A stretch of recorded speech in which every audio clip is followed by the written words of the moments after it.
I'm James French, Hi, I'm Ted Diamond. and this is The Awareness Connection, a podcast where we talk about mind body awareness, health, human development. And today we're going to be talking about a continuation of last podcast's topic. Last podcast, we talked about evolution, your views, Ted, on the process of evolution, on some of the necessary sort of reformulations we can make to, perhaps standard evolutionary theory, sort of large scale takes.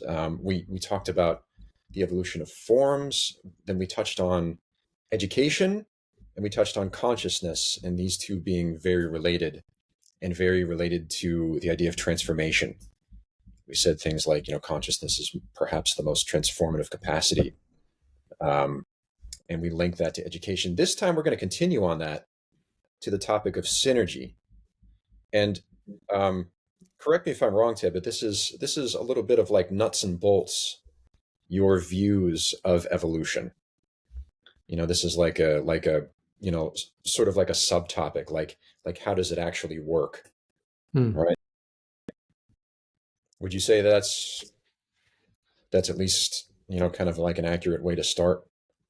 Yeah, yeah. I think synergy captures the idea that evolution is creative in some way, brings elements together into a larger whole. It's always sort of fascinated me, and I think Mm, it's a critical aspect of evolution that we tend to discount. okay. Okay. Yeah. So how would you like to start the conversation in that case? I mean, of course it's linked with evolution, education, consciousness, like we said last week, but we're really going to delve into this particular topic this week, synergy. Yeah. Well, I think a good starting point is human evolution, because as you know, James, I've had a for a long time I've had an interest in evolution, and when I began running a school years ago, and I began to look at anatomy and I began to teach anatomy, I was always struck by the fact that the human being, but not just the human being, other living forms exhibit elements of complexity that don't seem to be entirely explained by evolution. Okay. So, as you know, I don't discount evolution. I Yeah, believe, yeah, it's yeah, important to say that. Yeah. yeah. I don't believe in, that there's a designer that created species immutably. Hmm. I believe evolutionary theory is basically correct, Hmm. but I don't think it tells the whole story. And that's sort of what I was always struck by. Um, and in particular, the human being is so complex that it's hard to fathom how something so amazingly designed can come out of a process that's supposed to be simply tinkering and making small modifications as a random process of accommodation to the environment. That just doesn't add up. Yeah. Yeah. Yeah. You hear So, this. yeah. You hear this a lot about. You know, I don't know if this is a view that's. I'm not really sure the view that's held by, people in the profession of like biological evolution. But you of course hear this a lot about how the human body is a set of compromises and poor compromises. The knees and the shoulders and we don't have great vision. It's sort of like people are registering complaints. Yeah. Uh, How's that? like Yeah. it's and there's sort of uh, like this. I don't know. It's a stance of like world weariness or something, like a stance of like cynicism that shows that people are like uh sophisticated. Oh, the human body, the back's terrible design and the knees are a terrible design, etc. it seems to be kind of like a pervasive view. Sure is, yeah. Well, that's a good one, the back, Mm, because there's so much wrong with that view. So mm, there's a key element, a key modification that happens in our common ancestor that leads to humans. So we mm, share a common ancestor with, let's say, chimpanzees. Um, in order for, and the chimpanzee is one branches off from our common ancestor and never became fully upright. They're not supposed to. They're not on some meaningful path. They're not in some purposive. They're just one among many different designs found in nature. Okay, I grant that. That's reasonable enough. Human beings are another branch, and and there are a number of other upright forms, other types of humans, let's say, that went in a similar direction, and in all of them, you see the fact that that this particular primate, we're a primate, went upright. Unlike a chimpanzee, we went fully upright, and for that to happen, you had to have a major modification in the spine. Presumably, this had an advantage, so it was selected, or it was selectively advantageous in the environment of the human being at the time, mhm, where this spine, which is sort of largely curved this way, and like it is in four-footed animals, developed a lumbar curve here. So now the whole thing that's sort of toppling over this way could be fully upright. mhm, And that's the human spine. There's another curve here, another curve here. There's four curves. And that conferred a big advantage because an animal that goes up on its hind legs now has the forelegs are free to become manipulative. mhm, We know that that was a major change, not the brain. The brain size didn't precede that. The brain increase in size followed that. We after know that. that. That's pretty clear from evidence. Yeah. But what everyone says is, yeah, there was some advantage, but in order to get to that point, that lumbar curve, was a flaw. Hmm. And of course, it's a flaw. Back pain is arguably the most common universal health problem in human life. Okay. The problem with that view, or the problem with that, as you say, cynical kind of statement that, yeah, we're a modification, but we made a lot of, trade-offs, and it's really kind of a unwieldy, gangly thing. The problem is that the human upright posture is by far and away the most complex architectural structure in the known universe. It's a thing of such marvelous complexity. It's a thing that's so amazing that to Yeah. simply describe it as a modification of the common ancestor spine that we share with the chimpanzee is ridiculous. Hmm.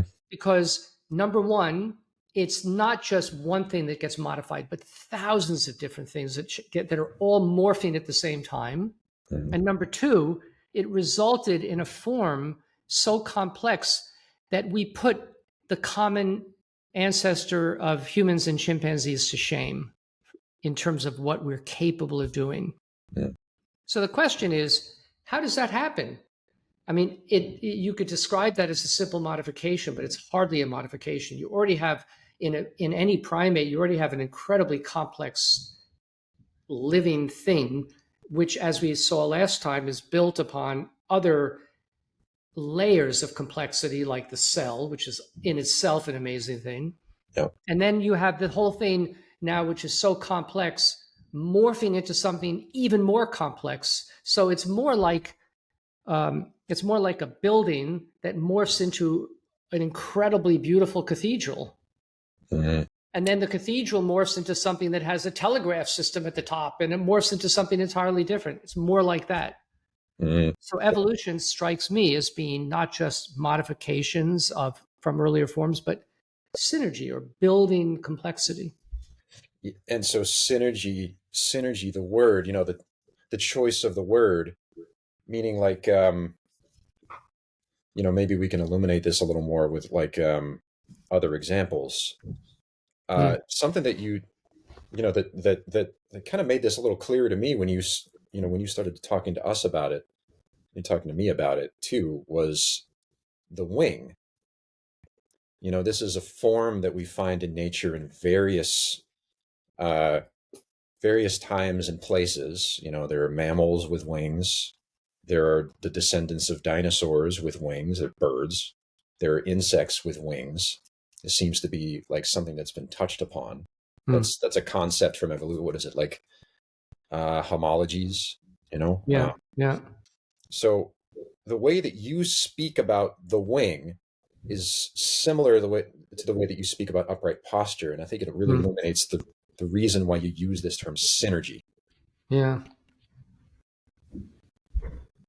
Yeah, like how, yeah, because that's another one. How did the wing appear? It's like, it's like all of a sudden it, it's as if you're working in a workshop and you're coming up with some simple design for producing locomotion, and all of a sudden you've come up with something that flies. I mean, it's like and then it didn't even quite happen that way. The people, the theories about the evolution of a wing are a little controversial, but if an animal has if some kind of a feathered animal that's using feathers for insulation, let's say, or thermoregulation, is in a tree and finds that it could use the feathers on its forelimbs for a little bit of guided flight, let's say, or jumping more effectively. Okay, that's kind of gangly and awkward, but it gives it some advantage and maybe it can get away from a predator or something. But all of a sudden, that becomes an emergent capacity in evolution. And then you see not it very quickly is adapted and becomes the incredibly efficient form of locomotion you see in birds Yeah, or bats, which are a mammal, but or insects, and there are what 60,000 flying insects or something. yeah, I mean, that's just amazing. And then once you have that, then some little sort of very limited description of how it might have evolved is no longer adequate to describe flight because it's so now you need engineers who are experts in you know in the dynamics of airflow to explain how that works so efficiently. It's just an sure. incredible thing. Hmm. And evolution seems to produce thousands and thousands of these sort of amazing designs. Yeah, yeah. Like there's you can see how you know there could be many, many, many steps along the way. You can see, just like you said, maybe using it for a little bit of guidance, or maybe something can, jump a little farther. You can see like a flying squirrel doesn't quite fly, but it has webbing here. It's maybe 3 million years in the future, its like descendants will be flying. I don't know, but um, the process that you describe is like almost like when you're writing and you don't quite know how to say something. You don't Hmm. quite know not only not how to say something, but you don't quite know what you're saying. Yeah. And all of a sudden there's clarity and you realize, oh, this is what I'm trying to say. And now I shape the form of the piece of writing around it. Like there's some clarity. And once I mean, it seems very emergent and it seems very analogous. Like Yeah. a wing sort of happens as a result of many, many iterations before it and many effective iterations, probably. But a wing appears, and then it's the wing itself that's like elaborated on and transformed and changed. Yeah, exactly. Absolutely. And it's sort of like this like an invention. And that's and writing itself is an example of Mhm. something that doesn't you can't evolution is always the evolutionary people are always anxious to say that whatever we are is tied to some kind of random non-purposive event that preceded it. I mean, that's sort of a foundational idea in modern science. And Mhm. I get that, it wasn't planned. It's not going in a particular direction. It's not part of a progressive ladder. You know, um, we are just one among many animals. No more or less evolved in some sense, Mhm. and yet the ability to write is not predicted by the cognitive capacities that preceded it. You could say, well, writing is just a fancy version of using symbols, and using symbols is just a fancy version of communicating. That's just a fancy outcome of the fact that we are clever primates. But that doesn't explain writing. Mm, Writing is something that doesn't isn't just a fancy version of something preceded it. Writing is a whole new cognitive ability, yeah. and so are other elements of consciousness. Yeah, you could say quieting the mind is just um, a, a disciplined use of attention to stop the chattering narrative of consciousness, so that now we are quiet because we've focused on the ability to be quiet. But that's not what happens when you quiet the mind. The mind begins to operate in insight. Where does that come from? It's as if you've uncovered something that was already behind it, that's allows it to operate at a higher level. Mm, That to me is not explained simply by random prior events. It's synergetic. And I think in general, evolution as an expression of life is synergetic. And to my mind, it seems to me to in some way counterbalance the entropic forces where things break down. mm, We have the theory of entropy, or the a key principle in science, that things that are organized tend to devolve into something less organized. But life is, which we dismiss it as an anomaly, is a push toward order, and we seem to have a kind of a dualism between the two things, or a polarity between the two things. And mm. that seems to be more closer to what's happening. So could you talk about like why you choose this term synergy? This is a Yeah. fascinating term, I think. Yeah.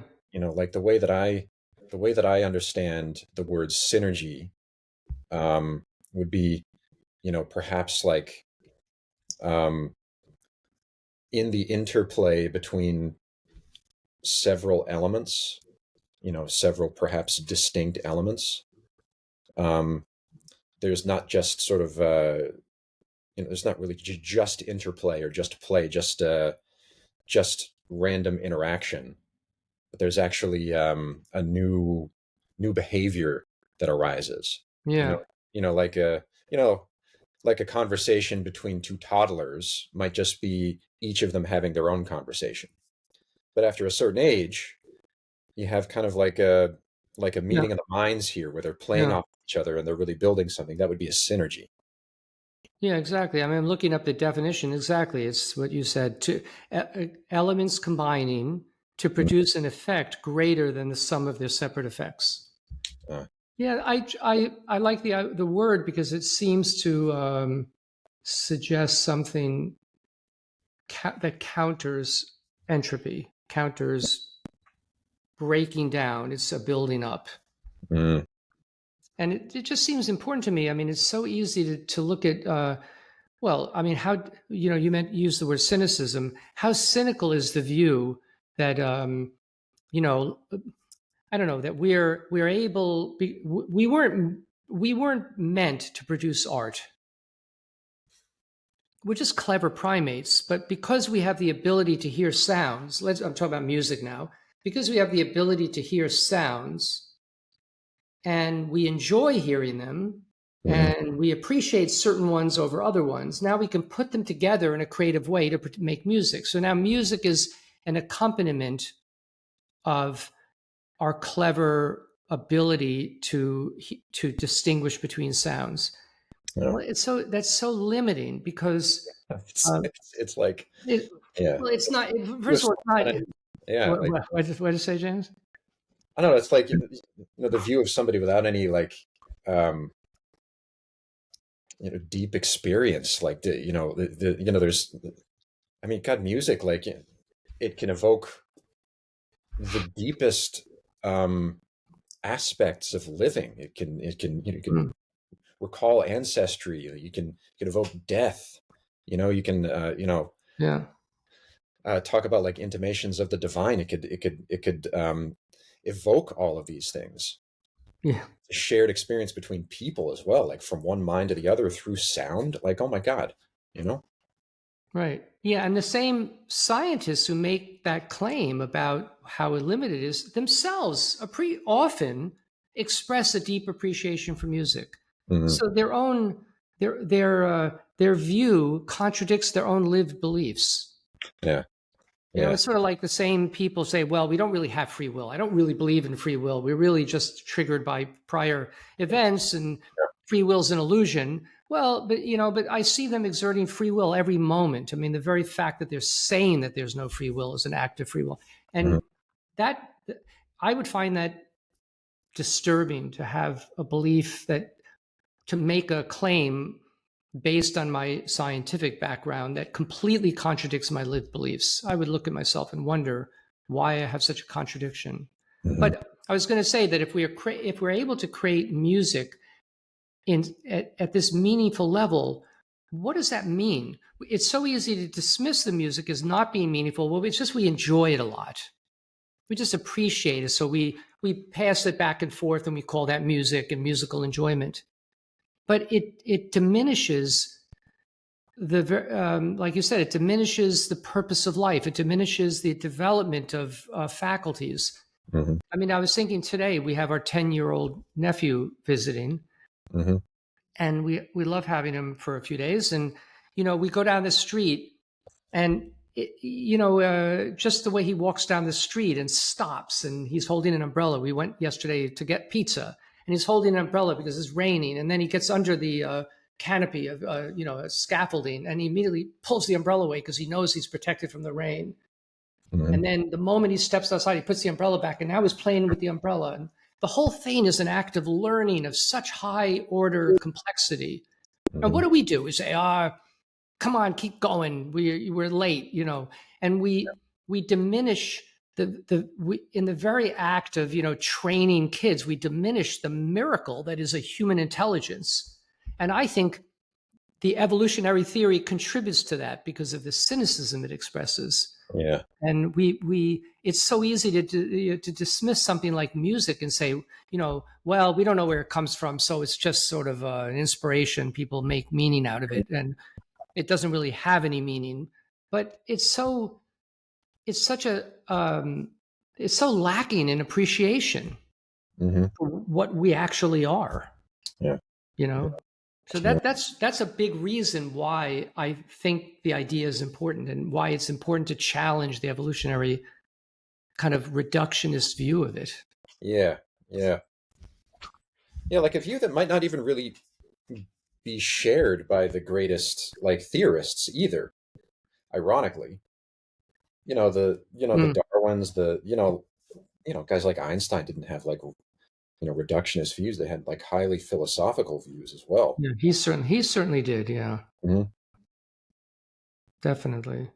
And Darwin, I think, we, and then of course Darwin would say, well, all I'm Darwin himself felt that he was trying to figure, he grappled with the idea that we were, uh, well, he believed in God. He thought, not sure that the theory that God created these different species and put them on the earth immutable, unchangeable forms. He disputed that. He challenged it, and he amassed a lot of evidence to show that that was not true in his view. Hmm. But he never gave up his sense of religious awe, Yeah. and I appreciate that. But instead, the science say, yeah, but that's because he was still stuck on Christianity or something. Well, you could dismiss his view, or you could say, well, you like one part of his view, but I don't like the other part of his view. But he was actually, in a sense, more accurate than the people who rigidly subscribe to his theory, because all his theory does is show that a particular species, like a particular species of bird, is did not was not immutably created, but came from earlier forms. It Yeah. does not say what life is. Yeah. Darwin never claimed to know what life is. He said from some primordial source. He left it an open question because he knew he didn't know. I mean, he didn't know, and he knew he didn't know. Hmm. But we take the whole theory, as if we kind of know the whole thing's been explained, and it's hardly been explained. Right. We don't even understand how a cell functions Yeah. as a living form and the miracle of a single cell, let alone a human being. Yeah. So I like the humility in this theory, and I like the fact that there's a religious element of appreciation and inspired. And he was so inspired by living forms and what they meant in the natural world. I love that. Yeah. Yeah. It drove him. It drove him so much. I mean, this discussion of living forms, like your your your synergy view about the emergence of forms in evolutionary history, the history of life on this planet. We spoke last week about causality and Mm, how you speak about, and you also write about, recently you've written about the view of causation found in Aristotle, which is like a pretty complex view, and this is a view that was shared, or at least shared in its level of complexity by many theorists who mm, are talking about causality, where it's not just sort of like from behind causality, where sort of being pushed along randomly, but uh, causation forward, not necessarily yeah, not necessarily like there's a finished design that we're going for, but like when you speak about the wing, the emergence of a wing, you can imagine there's not necessarily a finished form that some designer is going toward, but I mean, a fully formed wing in whatever manner it arises, a fully formed wing um, gets invested in somehow. The necessary components for a fully formed wing include something that can trap air, something that can create lift, something that has a lot of surface area but not a lot of weight. All of these things have to go together and probably be elaborated on, and then you finally get something that's like can truly be called a wing. And your claim is also that upright posture that we find in our primate lineage, this upright posture, you is one of these forms, is one of these synergetic forms, and you go so far as to call it fully upright. That's an yeah, important adjective, right? A fully upright posture, and that yeah, it was kind of achieved. You yeah, know, like you said before, it was achieved incidentally long before our large brain that we have in our own species. But yeah, so I think that your claim that the fully upright form is one of these examples of a synergetic form is really cool. It's really interesting. It makes a lot more sense of the work that we do. yeah, yeah. And right. And it's so easy. It's easy. We're so used to seeing it, someone walking on 2 feet. But when you study it and you look at what's involved in just the act of walking on 2 feet, it's such an amazing, incredible design. Hmm. And not the most beautiful. I mean, I think of the bird in flight, particularly the big birds of prey. I mean, that's something beautiful to watch. It's something more elegant and, um, you know, kind of aesthetically pleasing about it than the human walking form. But the ability of a human being to stand upright, and when the human upright form is working well, and you see the lightness, um, and then you think about what's involved in walking, which is the whole body inclining forward. I mean, the entire from foot to head, and the legs swinging underneath to support as you move, or the ability to do that in I don't know, to run, to take that into a full run, or the ability to turn, and the spiraling actions that happen, the ability, the counterbalancing movements of the arms with the legs, and the freedom of the arms. It's just such an amazing architectural wonder. Hmm. Yeah, and we hardly appreciate it. And you hear people speak about it like it's some stupid thing, um, and it's hardly some stupid thing. I mean, it's just it needs more study and more appreciation than we've given it. You know? Yeah, that's what I was just thinking about while you were saying this, because it seems like the fully upright form, at least for adult people, like many adult people who would otherwise be interested in other subjects to study them professionally, the fully upright human form requires study because otherwise it's hidden. It like seems to be hidden. Um, and this is the subject that you chose your career for. This is the the actual study of the upright function, the study of really the study of the upright human form. Um, this is the thing. We've spoken about this in earlier podcasts. This is the thing that we often see in very, very young children, the full function of the upright form. And then we see its like deterioration later on, especially in adulthood.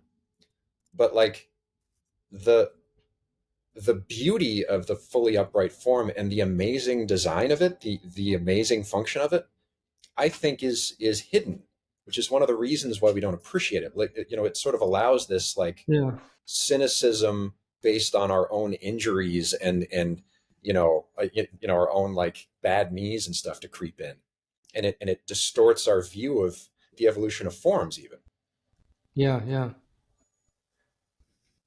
Yeah, and then if you think about it, we when we have some higher function, we tend to attribute it to something else. So you see in Plato the idea, or you see it in Eastern philosophy, the idea that if there's something higher than the bodily form, which you think of as more lowly, then it's the soul, which maybe exists at a higher level. Or in Plato, um, the ability to think of an idea partakes of some larger idea, and we're only able to we can perceive it in some way, but we're not the originator. Mm-hmm. So we tend to place the higher things outside and further diminish what we are.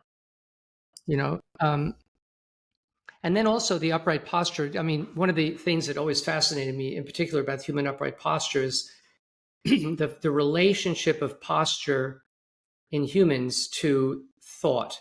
So you see in a dog that's oriented horizontally so that it moves in the direction that it's oriented. It moves, it sees something, and it's designed to move in the direction of the thing it sees. That's Mm-hmm. all changed in a human being because we've gone upright. And if we see something, we still have to support ourselves upright to see. So there's a kind of a decoupling between perception and movement, Mm-hmm. where we kind of now move upwardly in some way in order to move forward to the thing we see. And the decoupling results in some kind of ability to think separately from action. Mm-hmm.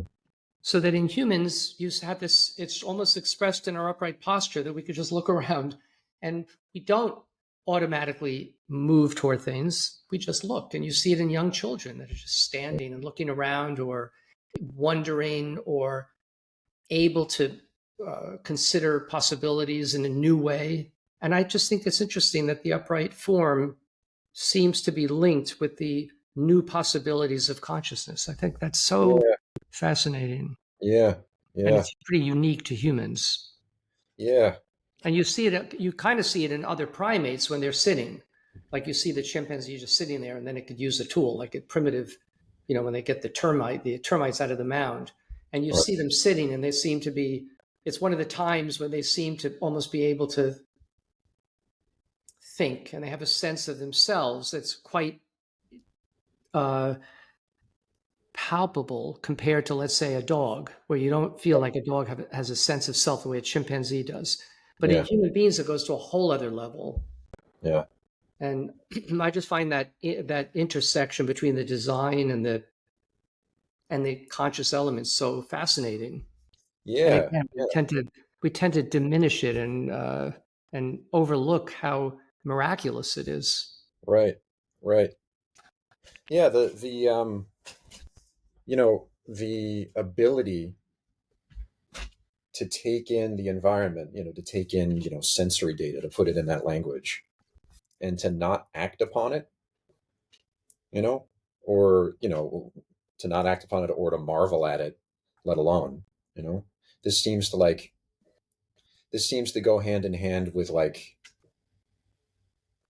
at the very least, mammalian lineage, because, you've got a cat who can, look at something that it wants to eat, but it's sort of always oriented toward getting at it somehow, you know. Yeah. It has this sort of postural thing that it does. It's always oriented toward getting at it. But like you said, with this primate lineage, with this getting more on 2 feet, there seems to be like this separation. You call it like a decoupling, uh, Yeah. where before, um, there was no separation, but now there are two things. Kind of, that's a decoupling. Hmm. Uh, the environment and the internal discussion of it, or something like this, and then Yeah. Yeah. it's with fully upright human form. And again, this is an important formulation of yours, the fully upright human form. It seems to be like that there's something that opens up where there are even more decouplings that are possible. Yeah. Absolutely. Like a whole series of, A yes. whole series of new decouplings. Yeah. Yeah. Like we can now, if we're able to look independently of action, then we can see something not for the purpose of doing something, but just to see it. And that's an amazing faculty. Um, some people say that some animals can do that a little bit, Mm, but not a lot. But we can just look at something as an act of just enjoying what we're looking at, and that's a sense of beauty. So you mm-hmm, could see that aesthetic abilities and new cognitive abilities come into play. We can have an intention that's not linked with an immediate goal, but we can have an intention that we postpone for 20 years. mm-hmm, Say, I have something I want to do, but I'm going to wait, but I may wait years before I get to it. Like I've always wanted to have a house in the country when I retire. And when you retire, you remember this and you save money. You've spent 20 years just working toward that goal. I mean, how amazing that we can have a goal and never forget and not forget about it for 2 decades. I mean, all these things involve higher order cognitive abilities, higher order perceptual abilities, higher order behaviors, higher order relationship to the environment. It's like we create yeah, worlds of our own. yeah. And like, talk about synergy, like the you know all of those all of those um all of those examples that you just spoke about, even the one, it's someone who wants to retire, um in a certain way, like they rely upon capacities that we possess that need to be marshaled. Mm, They need to be marshaled, and they need to be combined in certain ways. And of course, the example you gave also depends on larger cultural issues, but like, to talk about, something more about the subject at hand, like if you want to, say, restore the natural function of your back muscles, like this requires patience, it requires intention, it requires working memory, it requires some time, and the ability to manage your energies, and requires learning and enthusiasm, all combined to to make a goal occur. yeah, You or any higher order skill. Absolutely. I mean, yeah, you're not going to learn to play violin, in a month. It takes years of combined skills and drive and conception and intention. Yeah, know? amazing. Hmm. Yeah. So and I mean, just to get back to consciousness. So of all the abilities that seem to me to be emergent and amazing, the ability to become more conscious is the one that always drove me. That was the one I wanted to understand the most. Hmm. And I think, and in a way, the idea of synergy underpins that idea.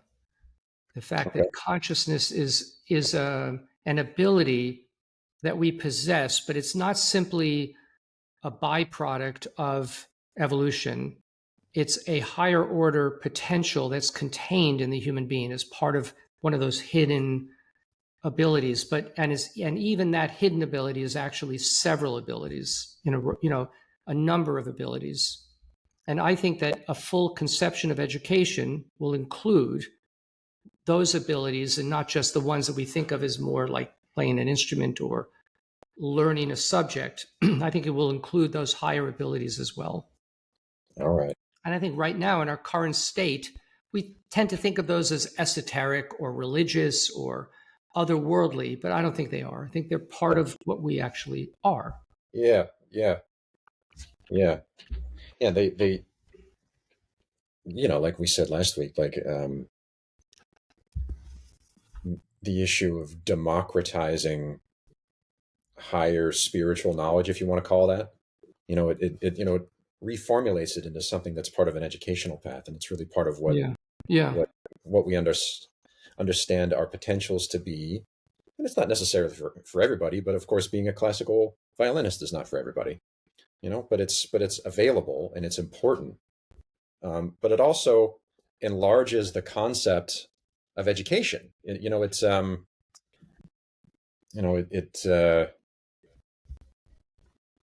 it glorifies education. I don't know.